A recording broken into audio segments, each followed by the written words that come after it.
Les méthodes de combat ont beau évoluer constamment, une chose ne change pas. C'est toujours en première ligne que l'action est la plus intense. L'incroyable V-22 Osprey est un appareil révolutionnaire capable d'amener rapidement les troupes au front. Cet engin possède à la fois l'agilité d'un hélicoptère et la vitesse pure d'un avion. J'arrive à peine à y croire, je vole à bord d'un Osprey. Et quand on se retrouve coincé en première ligne, un petit coup de pouce n'est jamais de refus. Ce nouveau lance-grenade se double d'une mitrailleuse d'une cadence de 400 coups minutes. Rapide et maniable, il offre en plus une puissance de feu hallucinante. Voici le Striker. Ce n'est pas seulement le véhicule blindé le plus rapide au monde, c'est aussi le plus intelligent. Je m'appelle Richard Mackovitz. J'ai passé 10 ans dans les forces spéciales de la marine américaine. Ma quête des meilleures armes du futur m'a conduit en première ligne.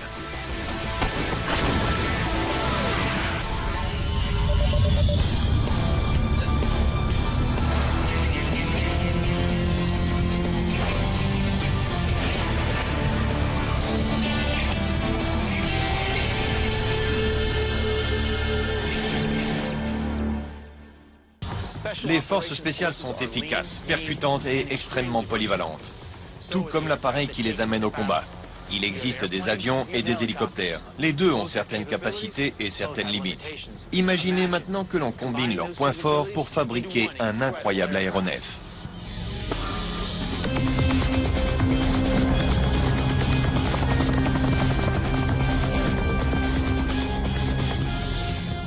Si on pouvait faire ça, on obtiendrait un appareil hybride révolutionnaire. Eh bien, c'est fait. Et le voilà, le V-22 Osprey. Hollywood et ses Transformers n'ont qu'à bien se tenir. On parle beaucoup de polyvalence de nos jours, mais je pense que dans ce cas précis, le terme est vraiment approprié. C'est assez incroyable. Mais l'Osprey passe du mode hélicoptère au mode avion en plein vol. La science-fiction est devenue réalité et près de 20 ans ont été nécessaires à la mise au point de cet engin. Cela n'a pas été facile et le programme a connu controverses et tragédies. Mais après de profonds remaniements, la toute dernière version de l'engin est prête à prendre les airs. Les Marines, l'armée de l'air et la marine américaine sont tous impatients de pouvoir s'en servir. Il ne reste plus qu'à procéder à quelques essais finaux ainsi qu'à un réglage minutieux pour que l'aéronef obtienne sa certification. Je suis à Albuquerque, au Nouveau-Mexique, pour examiner de plus près ce fantastique hybride. Le défi était de créer un tout nouveau type d'aéronef qui puisse combiner la vitesse et le rayon d'action d'un avion à la capacité qu'a un hélicoptère d'atterrir à la verticale n'importe où sur le front. Le problème avec la flotte aérienne des forces spéciales a toujours été que d'un côté, on avait les C-130 qui pouvaient parcourir de longues distances, mais qui nécessitaient toujours une sorte de piste pour atterrir et décoller. Et puis de l'autre, on avait des hélicoptères qui pouvaient décoller et atterrir n'importe où, mais qui ne pouvaient parcourir que de petites distances et aller très lentement. Cet appareil combine les avantages des deux. La clé du succès de l'Osprey repose sur ses rotors basculants. L'avantage décisif que présente la possibilité de basculer les rotors est de pouvoir décoller à la verticale et de voler à grande vitesse comme avec un avion. Cela fait des décennies que ce concept a vu le jour, mais grâce notamment à l'ingénieur en chef Art Gravely, la théorie a enfin pu prendre corps. Ce système de rotor basculant permet un compromis entre un véritable hélicoptère et un véritable avion. L'aéronef ne possède pas tout à fait la même capacité de vol stationnaire qu'un véritable hélicoptère, et il n'est pas exactement aussi performant qu'un véritable avion en vol horizontal. Mais le compromis entre ces deux impératifs est très bon, ce qui lui permet d'offrir des performances optimales en tant qu'aéronef à décollage et atterrissage court ou verticaux.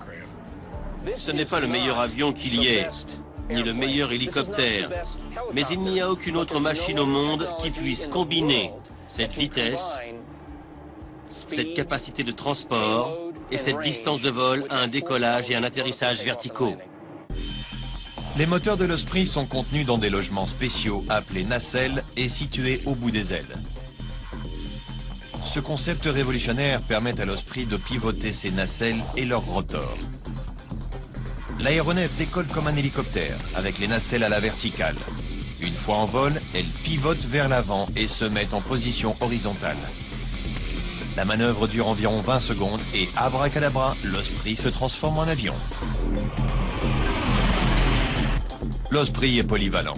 Et différentes versions sont en préparation pour répondre aux demandes spécifiques des Marines, de l'armée de l'air et de la marine. Selon les versions, il peut débarquer et extraire jusqu'à 24 soldats, sur le front ou plus profondément derrière les lignes ennemies. Il peut transporter jusqu'à 6800 kg de fret ou soulever sans problème le tout dernier obusier. Il peut voler à une vitesse de 510 km/h et atteindre 7620 mètres d'altitude.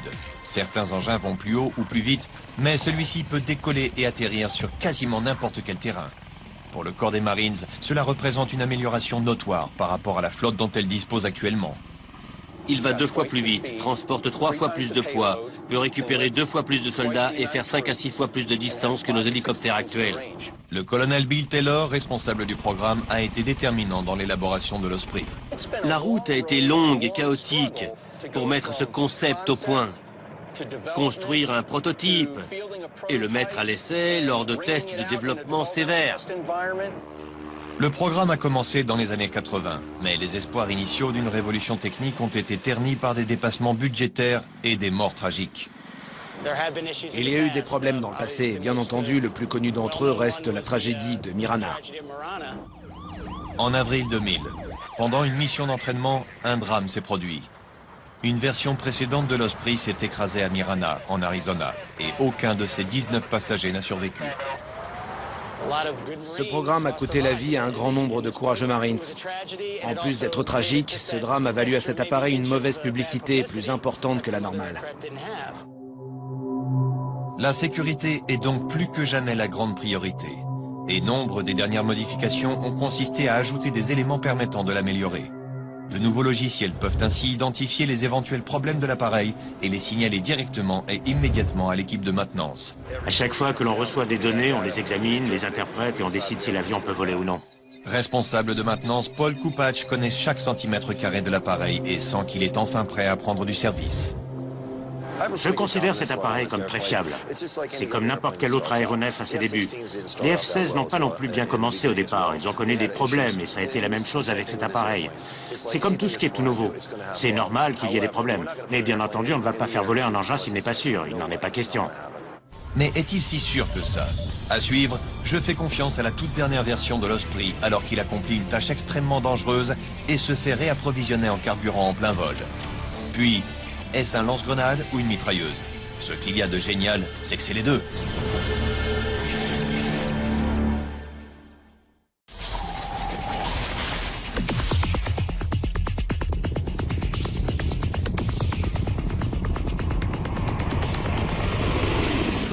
Je suis à Albuquerque pour voir de plus près l'incroyable Osprey.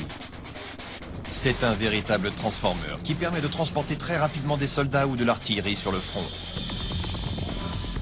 Rapidité, distance de vol et polyvalence le rendent idéal pour les opérations des forces spéciales.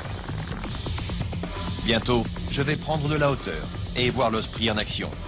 Mais d'abord, je veux voir un peu ce que le pilote ressent lorsqu'il passe du mode hélicoptère au mode avion. Avec des technologies embarquées si poussées, il n'y a rien d'étonnant à ce que le simulateur de vol soit ultra sophistiqué. Si vous voulez, vous avez les commandes. Donc nous commençons à décoller, c'est ça? Oui. Ça ne ressemble à aucun des simulateurs dans lesquels j'ai été. Les graphismes sont d'une réalité impressionnante et le spectacle est à couper le souffle. Ça va là? Oui, vous pouvez baisser un tout petit peu la puissance maintenant pour vous maintenir. Vous continuez à monter là, on est à 24 mètres d'altitude, mais tout va bien. Le pilote doit maîtriser à la fois les techniques de pilotage des hélicoptères et celles des avions. Le lieutenant-colonel Cardoso m'assure que l'Osprey est très facile à piloter. Mais je veux savoir ce que ça fait de passer d'un mode à l'autre. Bien, allez essayer de tourner un peu pour voir ce que ça fait. Pour l'instant, ça ressemble plus aux réactions d'un hélicoptère parce que les nacelles sont encore en position verticale. C'est génial, soit dit en passant. Accélérez donc un peu, faites basculer les nacelles, appuyez en avant et faites-les basculer. On va passer en mode avion. Je relève le nez? Oui, maintenant appuyez une fois en avant. Compris. Vous êtes en mode avion. Ce n'est plus du tout les mêmes vibrations. Vous pilotez un avion qui n'est pas loin d'avoisiner les 440 km/h. Maintenant, les commandes sont quasi identiques à celles d'un avion. Vous qui en avez déjà piloté. Ce vol dans le simulateur était génial, mais rien ne remplace la réalité. Il est temps de découvrir par moi-même ce que sait faire cet étonnant appareil. Les gars de l'armée de l'air m'emmènent faire un tour pour que je puisse vivre en direct la transformation de ce bijou de technologie.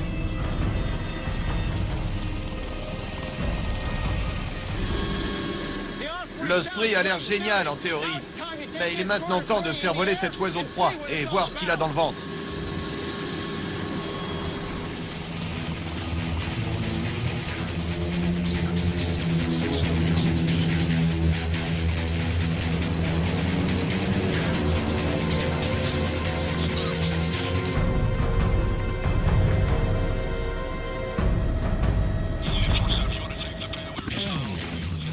Je peux donc voir de mes propres yeux que l'Osprey exécute un décollage à la verticale parfait, tout comme un hélicoptère avec 2 rotors en tandem. Une fois l'altitude optimale atteinte, les rotors basculent vers l'avant. Cette fois-ci, je sens véritablement la différence, maintenant que l'Osprey est passé en mode avion et commence à prendre de la vitesse. Franchement, ça décoiffe.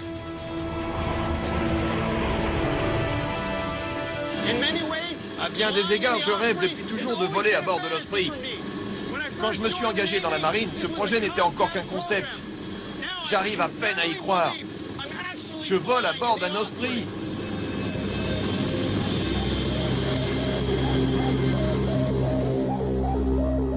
Pour plus de maniabilité, la version de l'armée de l'air dispose d'un radar ultra performant qui lui permet d'opérer à basse altitude. Celui-ci permet un suivi de terrain aussi bien dans des intempéries que dans le noir le plus total. Il peut éviter des dangers, changer d'itinéraire et choisir des lieux discrets pour atterrir et récupérer des soldats. Et il est furtif. L'Osprey est 75% moins bruyant qu'un hélicoptère et sa signature thermique est plus basse de 95%, ce qui lui permet de déposer des troupes rapidement et discrètement dans des zones sensibles.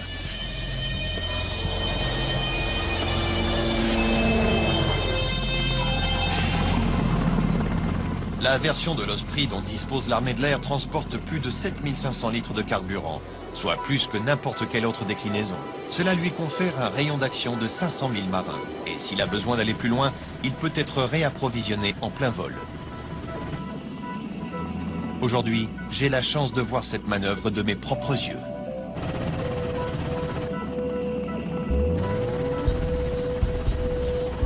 C'est une opération dangereuse qui demande énormément de maîtrise. Le pilote doit manœuvrer l'Osprey avec précaution afin que l'aéronef puisse insérer sa perche dans le tuyau de ravitaillement. À la moindre erreur, ce tuyau peut s'enrouler dans un des rotors, ce qui serait fatal aux 2 appareils. Il faut de l'entraînement, mais ça vaut le coup quand on y arrive.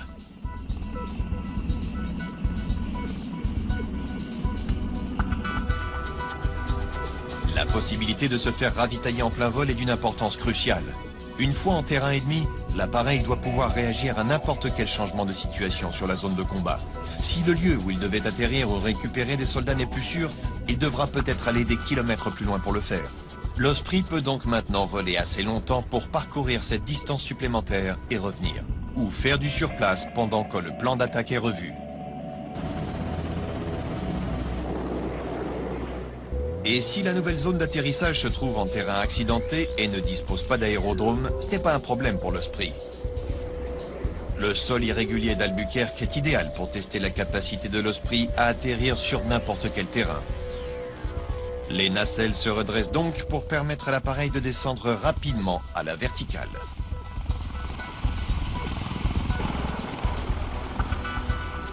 Pour cet oiseau majestueux, le terrain n'est pas un problème. Je crois que l'on commence juste à réaliser tout le potentiel de cet appareil. Ce n'est que le commencement, et c'est pour ça que c'est génial d'être là pour les premiers pas de quelque chose qui a sans l'ombre d'un doute un long avenir devant lui. Pendant tout le temps où j'étais en service actif, j'ai piloté le prédécesseur du MV-22, le H-46. J'ai à mon actif des milliers d'heures de vol sur cet appareil, énormément de déploiements et un certain nombre d'heures de combat. Et j'aurais vraiment aimé disposer à l'époque de toutes les capacités que peut offrir cet appareil. Comme vous pouvez le voir, les rumeurs selon lesquelles ce projet a été abandonné sont largement exagérées. Il sera bientôt sur le terrain et prêt au combat.